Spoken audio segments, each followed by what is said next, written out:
Assalamu alaikum students. Again, we are starting some questions from the past paper of integration. This is question number 16. It is from May, June 15, paper 1-1. Now, the question here, a diagram is given. In this, the diagram shows a part of the curve. The curve intersects the y-axis at 0, 4. The normal to the curve at A. Normal to the curve at A intersect the line x equals to 4 at point B. Find the coordinates of B. सबसे पहले हमें क्या करना है, coordinates of B calculate करना है. How to calculate the coordinates of B. सबसे पहले हमें इक्वेशन चाहिए होगी किसकी? नॉर्मल की. तो इक्वेशन ऑफ नॉर्मल के लिए कर्व को करना पड़ेगा हमें differentiate. So y equals to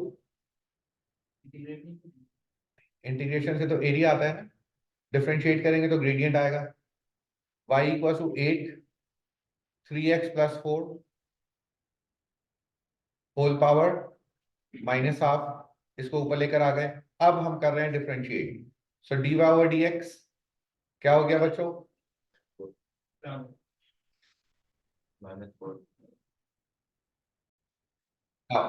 differentiate किया, so it will be 8 minus half नीचे आया 3x plus 4 whole power minus half minus 1 minus 3 over 2.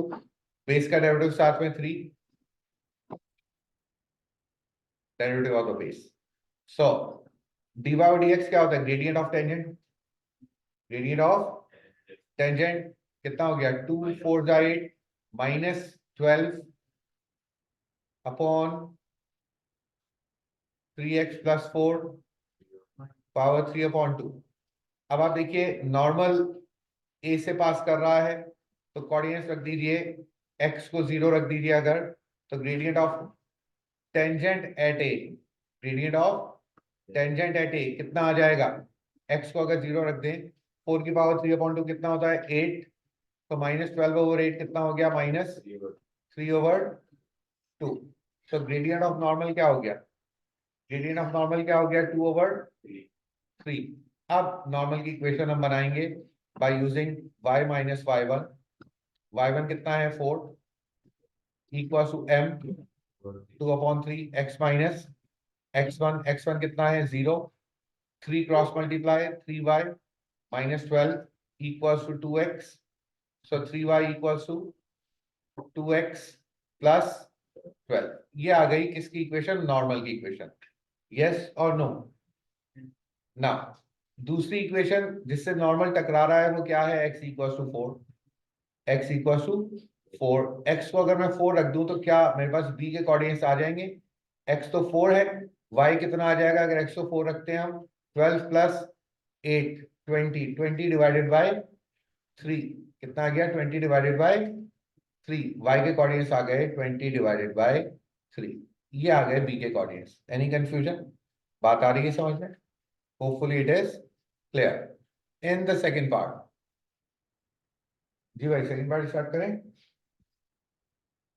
In the second part कहा गया show with all the necessary working the areas of the region marked P and Q are equal.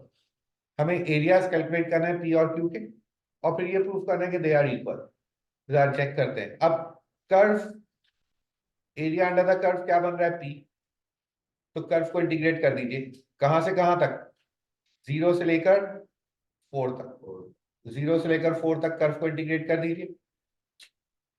Curve को integrate करेंगे, this will be 8 over under root 3x plus 4. तो ये क्या find कर रहे हैं हम? P फाइंड कर रहे हैं. 8 को बाहर लेकर आ जाओ. 0 से लेकर 4 तक 3x plus 4 whole power minus half with respect to x. So it will be 8. जब इंटीग्रेट कर रहे हैं इसको तो क्या हो जाएगा? 3x plus 4 whole power half divided by half और बेस का डेरिवेटिव साथ में 3. जनाब अब ये क्या होगा? ये क्या हो जाएगा? 3 अपॉन 2. 3 अपॉन 2 पलट की क्या हो जाएगा? 2 अपॉन 3. क्या हो जाएगा? 2 अपॉन 3. और 2 अपॉन 3 जब 8 से मल्टीप्लाई होगा तो 16 अपॉन 3. और साथ में क्या लिखा हुआ है? 3x प्लस 4 की पावर हाफ. पावर हाफ का मतलब क्या है? Under root. लिमिट्स कहां से कहां तक की हैं? तो 16/3 एज अ कांस्टेंट बाहर रखा हमने, यहां पर ये लिमिट्स अप्लाई कर रहे हैं। 16/3 को बाद में मल्टीप्लाई करवाते हैं। अपर लिमिट 4, 4 3 12, 12 प्लस 4 16, 16 का under root 4 minus lower limit 0, ये सब 0 हुआ तो 4, ये 2, तो 4 माइनस 2 क्या हुआ 2, 16 2 जा 32/3। ये आपके पास P area under the curve आ गया। Any confusion? जी भाई, कंफ्यूजन ही कंफ्यूजन। नाउ अब आइए, हमें क्यू कैलकुलेट करना है। क्या कैलकुलेट करना है भाईजान? क्यू कैलकुलेट करना है। क्यू कैलकुलेट करना है, मैं कह रहा हूँ क्यों कैलकुलेट करना है, इस वजह से कैलकुलेट करना है कि एग्जैक्टली, तो यही तो पूछे थे आप क्यों को क्यों बोल रहे हैं। नाउ अब हमें कैलकुलेट करना है क्यू। कैसे कैलकुलेट होगा आप सुनिए, अब सुनिए। ये है ए बी, लेट्स से सी ओ, ये बना क्या? ट्रेपीजियम। क्या बना? ट्रेपीजियम। ट्रेपीजियम का एरिया कैसे कैलकुलेट होता है? एरिया ऑफ ट्रेपीजियम मैं कैलकुलेट कर रहा हूं, half sum of parallel sides. अब पैरेलल साइड क्या है? एक तो ओ ए है, कितनी है बच्चों ओ ए? 4, प्लस एक है ओ बी, वो सी बी, सी बी कितनी है 20/3, मल्टीप्लाई बाय हाइट। हाइट क्या होती है? जो दो पैरेलल साइड्स को मिलाए, तो हाइट क्या हो गई 4, सो इट विल बी 2 2 जा 4, और ये कितना हो गया? एलसीएम लिया अगर हम लोगों ने अंदर, तो 4 3 जा 12, 12 plus 20 32 divided by 3 multiply by 2, और 32 डिवाइडेड बाय 3 मल्टीप्लाई बाय 2, तो ये 32 मल्टीप्लाई बाय 2 कितना हो गया? 64 डिवाइडेड बाय 3। तो अब आप देखिए, एज एरिया ऑफ ट्रेपीजियम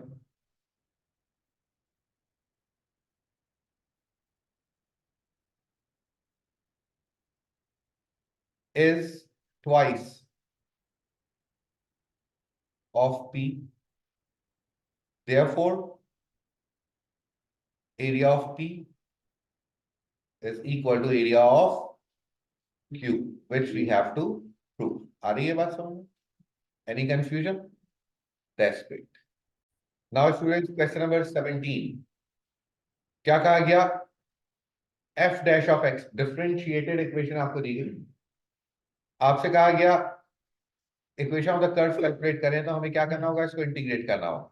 जब f dash x को इंटीग्रेट करेंगे तो क्या जनरेट होगा? fx, और 5 का इंटीग्रल क्या हुआ? 5x, 2x स्क्वायर का 2x³ / 3, तो क्या बन जाएगा? x³ plus c।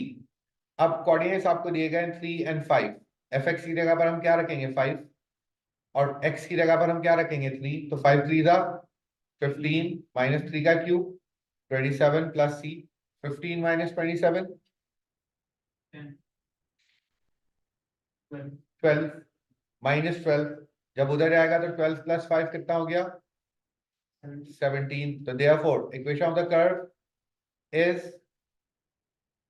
5x minus x³ plus 17। आ रही है बात समझ में? A simple question of 3 marks। Next question पर आते हैं जरा, क्वेश्चन नंबर 18।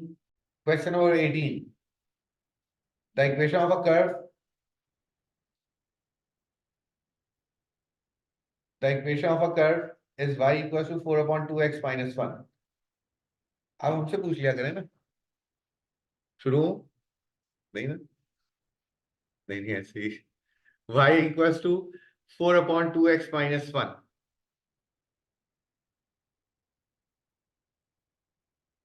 पावर -1। अब आइए क्या कह रहे हैं? Find showing all necessary working the volume, sorry ये थोड़ा सा मिस्टेक हो गई इसमें, वॉल्यूम हमें कैलकुलेट करना है। क्या कैलकुलेट करना है?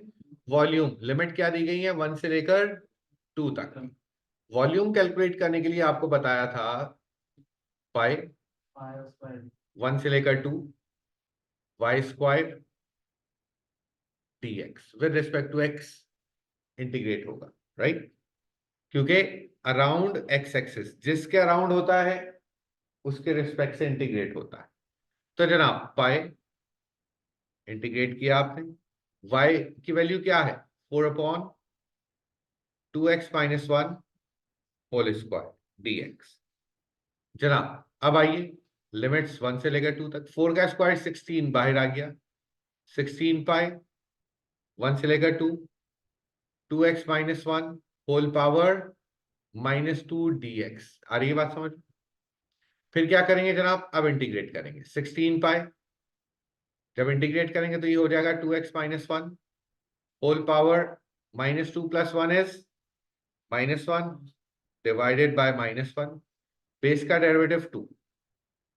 लिमिट्स कहां से कहां तक, 1 से लेकर 2 तक। 2 से ये कैंसिल हुआ 16, तो क्या हुआ 8 पाई, माइनस साथ में है, इन द ब्रैकेट क्या बचा 1/2x - 1 1 से लेकर 2 तक -8 पाई,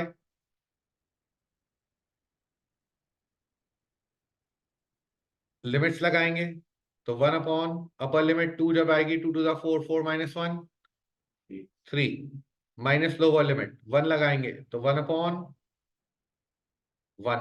तो 1/1 लिखने की नीड नहीं। अब आइए अंदर एलसीएम लें तो ये कितना हो जाएगा -2/3, माइनस से minus cancel, 8 2 16 over 3 pi is the volume। आ रही है बात समझ? कोई कंफ्यूजन? हमजा क्लियर है? क्लियर है बेटा? यस लास्ट पार्ट लिया हमने जी उस साइड जी। इसको आपने इसमें कैसे कन्वर्ट किया हुआ है इधर बेटा 2x - 1 की होल पावर क्या है -1, तो अपॉन में लेकर आगे क्या हो गया +1 हो गया। पावर -1 थी ना न्यूमरेटर में, डिनोमिनेटर में आगे पावर +1 हो गई। अच्छा सही है, तो जब +1 पावर होती है तो वो हम शो नहीं करते। सही। सेकेंड पार्ट क्या कह रहे हैं, given that the line this is normal to the curve, एक कर्व है, लाइन क्या है 2y = x + c, normal to the curve. हमें c की वैल्यू कैलकुलेट करना है, हमें c की वैल्यू कैलकुलेट करना है। करते हैं जनाब, c की वैल्यू कैलकुलेट किस तरीके से कैलकुलेट होगी। अब इसमें अगर हम कर्व की इक्वेशन हमारे पास मौजूद है, y = 4 2x - 1 होल पावर -1, इसको मैं डिफरेंशिएट कर रहा हूं dy/dx, क्या हो जाएगा -4 2x - 1 होल पावर -2 और बेस का डेरिवेटिव 2, ये क्या हो गया -8/2x - 1 होल स्क्वायर। ये क्या आ गया, इक्वेशन ऑफ टेंजेंट। तो बच्चों इक्वेशन ऑफ नॉर्मल क्या हो जाएगी, negative reciprocal 2x - 1 whole square upon 8, negative reciprocal minus था तो ये प्लस हो गया। सही। आपको इक्वेशन ऑफ नॉर्मल गिवन दी गई है, इक्वेशन ऑफ नॉर्मल का ग्रेडियंट क्या आ रहा है, y = x/2 plus c/2, gradient क्या आ रहा है 1/2 आ रहा है। तो अगर मैं इसको इक्वेट कर दूं 1/2 से तो क्या हो गया 2x - 1 होल स्क्वायर अपॉन 8, 8 उधर गया तो 2x - 1 होल स्क्वायर = 4, तो 2x - 1 किसके इक्वल हो गया +-2, तो 2x किसके इक्वल हुआ 2x - 1 एक बार किसके इक्वल हुआ 2 के, और एक बार 2x - 1 किसके इक्वल हुआ -2 के। आ रही है बात समझ में? नाउ यहां से x की वैल्यू कैलकुलेट की, कितना हो गया 2 + 1 3 3/2, यहां से x की वैल्यू कैलकुलेट की तो कितना आया -1/2। आ रही है बात समझ में? कोई कंफ्यूजन? x की दो वैल्यूज आ गई, हमें किसकी वैल्यूज निकालनी है, हमें तो c की वैल्यूज निकालनी है। किसकी, जो इस इक्वेशन में c है, हमें तो इसकी वैल्यूज निकालनी। पता ये चला कर्व के ऊपर जो नॉर्मल बन रहा है वहां पर x 3/2 है और माइनस 1/2 है। अकॉर्डिंग टू दिस अगर हम y भी कैलकुलेट कर लें, क्या कैलकुलेट कर लें, y, तो कर्व की इक्वेशन में, कर्व की इक्वेशन में हम x की वैल्यू अगर रखते हैं तो हमारे पास किसकी वैल्यू आ जाएगी, y की वैल्यू आ जाएगी। अगर मैं x की जगह पर रखता हूं 3/2, क्या रखते हैं 3/2, तो 2 से 2 कैंसिल, 3 बचा, 3 माइनस 1 2, 4 डिवाइडेड बाई 2 2, और माइनस हाफ अगर रखता हूं तो 2 से 2 कैंसिल, -1 -1 -2, -2 जब 4 जब डिवाइड करता है -2 से डिवाइड होगा तो -2, 2n-2 2n-2 ये आपके पास कोऑर्डिनेट्स आ गए जहां पर नॉर्मल ड्रॉ किया है कर्व में। 3/2 आ गया, 2 आ गया, और ये क्या आ गया बच्चों, -1/2 एंड 2।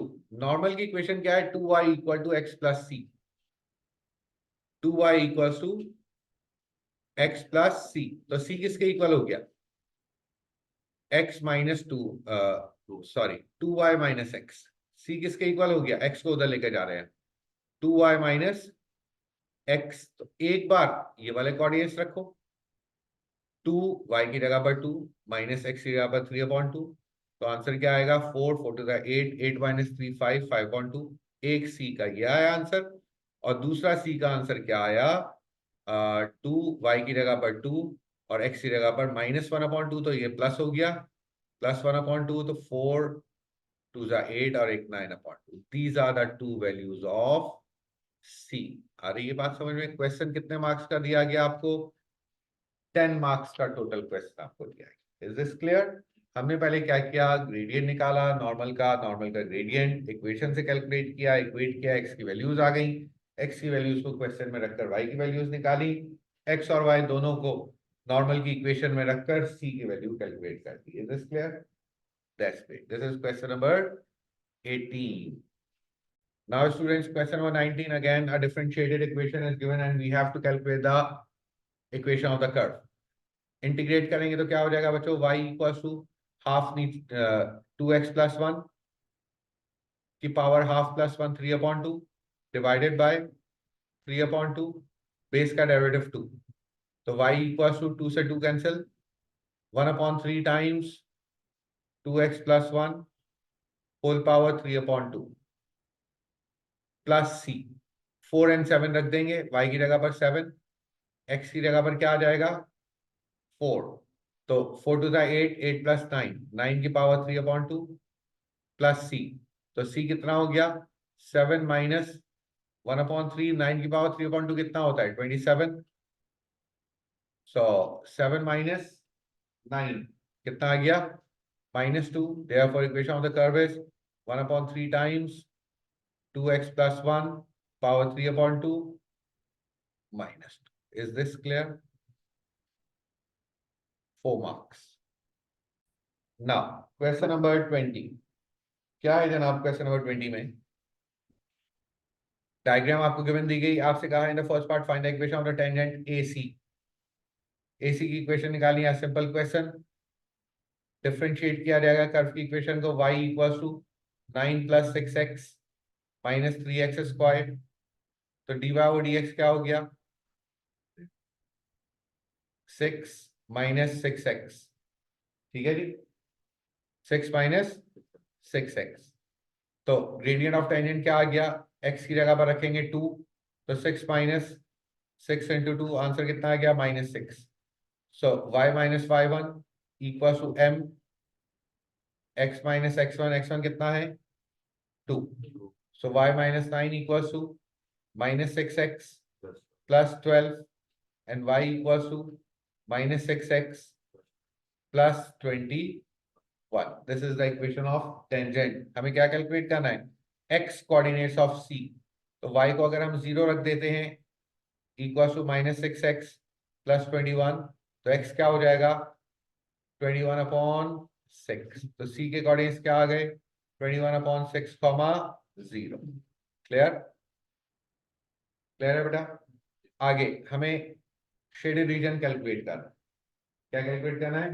Shaded region. अब सुनिएगा, शेडेड रीजन कैलकुलेट करने के लिए अगर मैं एक ट्राइंगल बना दूं, let's say A dash, A dash C का, ठीक हो गया? तो ये कंप्लीट शेडेड रीजन आ जाएगा ना।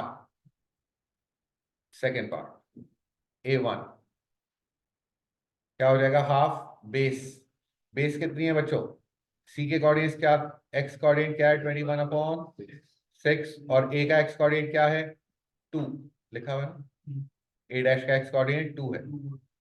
तो अब देखिए, इसको हमने पॉइंट को ए डैश कहा हुआ है, सही है ना? इस पॉइंट को हमने ए डैश कहा हुआ है ना। अब देखिए बेस 21, बेस क्या हो जाएगी? 21/6 -2। बेस हाइट कितनी है? 9 है। बेटा ये 21/6 से लेकर 2 तक की लेंथ कितनी है, ये निकालनी है ना। जरा आंसर बताइए मुझे, इसका क्या आ रहा है? 12, 21 - 12,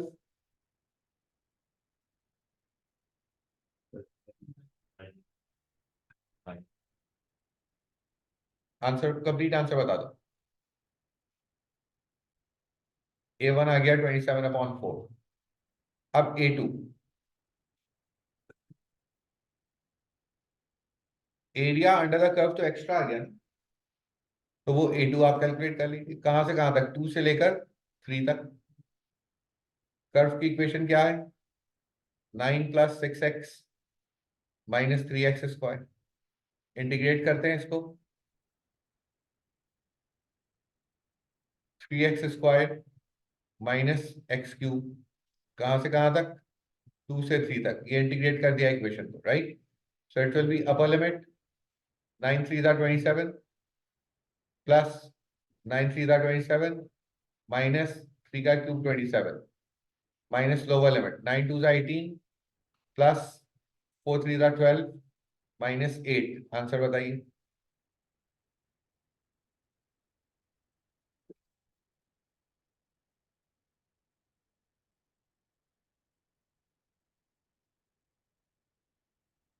फाइव। A2 आ गया 5। देयरफॉर रिक्वायर्ड एरिया क्या आ गया? A1 - A2, 7/4, 7/4। आ रही है बात समझ में? Required shaded area is 7/4. Clear? Any confusion? Now, question number 21. The function f is such that f dash of x दिया हुआ है. Find fx.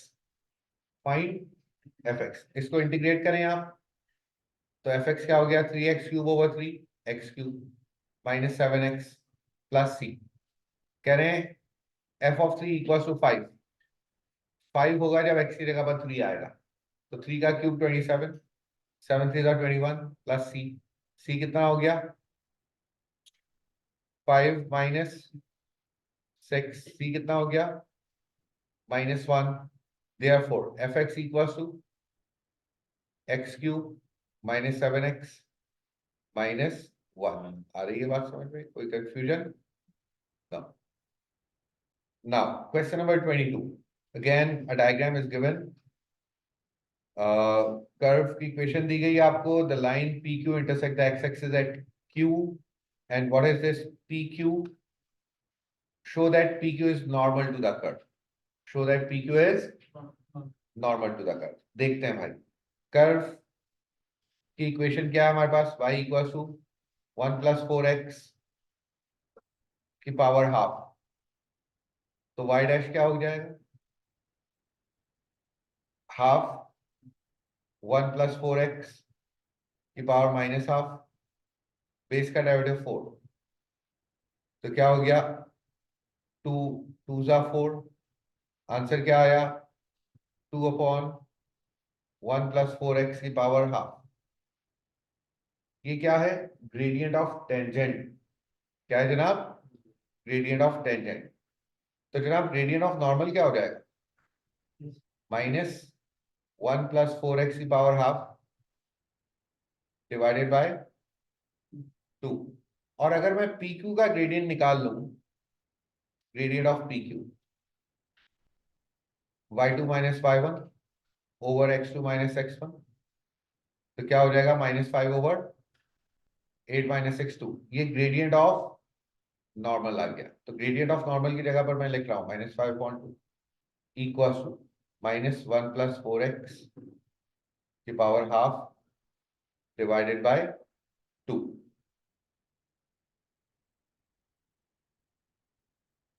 बच्चों अब देखिएगा, हमें हमें क्या मिला, नॉर्मल का ग्रेडियंट हमें क्या मिला, नॉर्मल का ग्रेडियंट हमें मिला जनाब -5/2 according to the question, according to the question. तो अब हमारे पास नॉर्मल की इक्वेशन मौजूद है। अगर मैं इसमें x कोऑर्डिनेट रख दूं, मैंने ये रख दिया 6, तो क्या हो जाएगा, 6 होता है 24, 24 प्लस 1 25 की पावर हाफ डिवाइडेड बाय 2, क्या बना -5/2। क्या यही नॉर्मल का ग्रेडियंट है? यस। तो पता ये चला कि जी ये जो लाइन पी क्यू आ रही है ये नॉर्मल टू द कर्व है। Is this clear? बात आई समझ में? आगे find showing all necessary working the exact volume, volume calculate करना है, वॉल्यूम कैलकुलेट करना है। ठीक है जी। अब देखिए वॉल्यूम कैलकुलेट करने के लिए मैं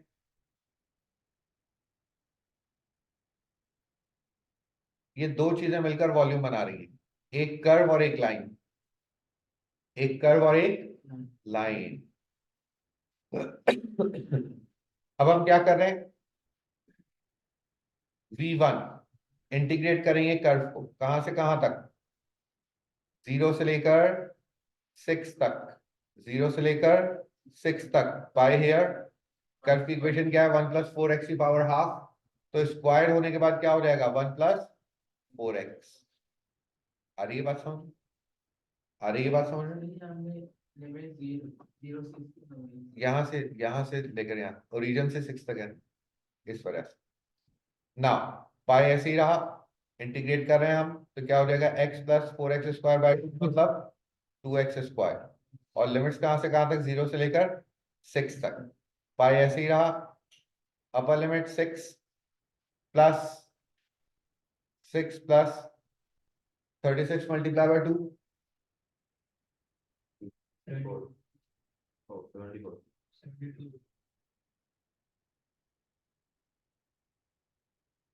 minus lower limit is 0, 72 plus 6 84, नहीं sorry 78, 78 pi, this is volume 1, right. Volume 2 calculate करना होगा हमें, इस लाइन की इक्वेशन चाहिए, किसकी इक्वेशन चाहिए, इस लाइन की इक्वेशन चाहिए। तो अब आप देखिए ग्रेडियंट मौजूद है हमारे पास, ग्रेडियंट मौजूद है इस लाइन का, कितना है -5/2। अगर मैं by using y minus y1 में रख रहा हूं 0 equal to m x minus x1 कितना है 8। तो जनाब y इक्वल टू इक्वेशन क्या बनकर आई, -5/2x प्लस 2 4 8 5 4 20, ये इक्वेशन बनकर आई इसकी लाइन की इक्वेशन। मैं वॉल्यूम 2 कैलकुलेट करने के लिए इसको इंटीग्रेट करूंगा 6 से लेकर कहां तक, 8 तक। और किसको इंटीग्रेट किया जाएगा, -5/2x प्लस 20 के होल स्क्वायर, ऐसा ही, क्योंकि स्क्वायर करते हैं ना वॉल्यूम निकालते वक्त। हाँ क्या, पाई भी लगेगा, पाई भी लगेगा जी। हाँ वॉल्यूम निकालना है ना, इस लाइन की इक्वेशन क्या है, -5/2x प्लस 20। तो volume generated by the line कैसे आएगा, वॉल्यूम को इंटीग्रेट करना पड़ेगा स्क्वायर करने के बाद, सही है। तो अब पाई ऐसे ही रहा, इसका इंटीग्रल क्या हो जाएगा जरा चेक कीजिए, -5/2x प्लस 20 होल पावर 3/3, और बेस का डेरिवेटिव क्या आ गया -5/2। लिमिट्स कहां से कहां तक, 6 से लेकर 8 तक। अब आ रहे हैं इधर पाई इन द ब्रैकेट, इसको मैं ऐसे लिख रहा हूँ 20 माइनस 5/2x, ताकि नेगेटिव वाला बाद में चला जाए। 3 और ये क्या बना 15 माइनस में 15/2, तो ये पलट कर क्या हो जाएगा माइनस में 2/15, और लिमिट्स कहां से कहां तक 6 से लेकर 8 तक। अब लिमिट्स लगा दें तो ये क्या हो गया -2π/15 बाहर आ गया। लिमिट्स जरा हेल्प कीजिए इसमें लिमिट्स लगाने में। 20 minus 5/2 times upper limit 8, answer calculate करते रहे साथ साथ। 20 minus 5/2 times lower limit 6, answer बताइए मुझे final. The final answer is 2/3π। Therefore अब फाइनल वॉल्यूम क्या हो गया V1 प्लस V2। जरा कैलकुलेट कीजिए।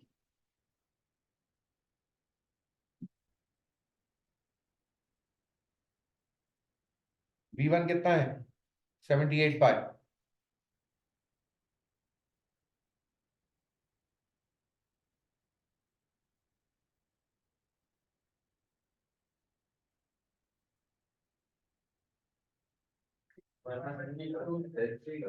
क्या रहा है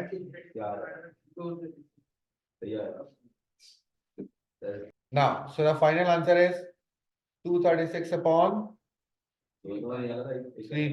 This is the final result. आ रही है बात समझ में? Any confusion? Question is of 12 marks. अब आप देखिए इतने लेंदी क्वेश्चंस आपको दे रहा है जिसमें डिफरेंशिएशन इंटीग्रेशन इंक्लूडेड है। सिर्फ इंटीग्रेशन वाले 3 to 4 मार्क्स के आ रहे हैं, जो कर्व का आपने इक्वेशन निकालनी होती है इस टाइप की। ठीक हो गया। तो ये क्वेश्चन हुए हमारे up to question number 22। Question number 22 तक हमने सॉल्व किया। मजीद क्वेश्चन अब हम नेक्स्ट क्लास में करते हैं। ठीक हो गया बच्चों, thank you very much, see you इंशाल्लाह इन द नेक्स्ट क्लास। अल्लाह हाफिज।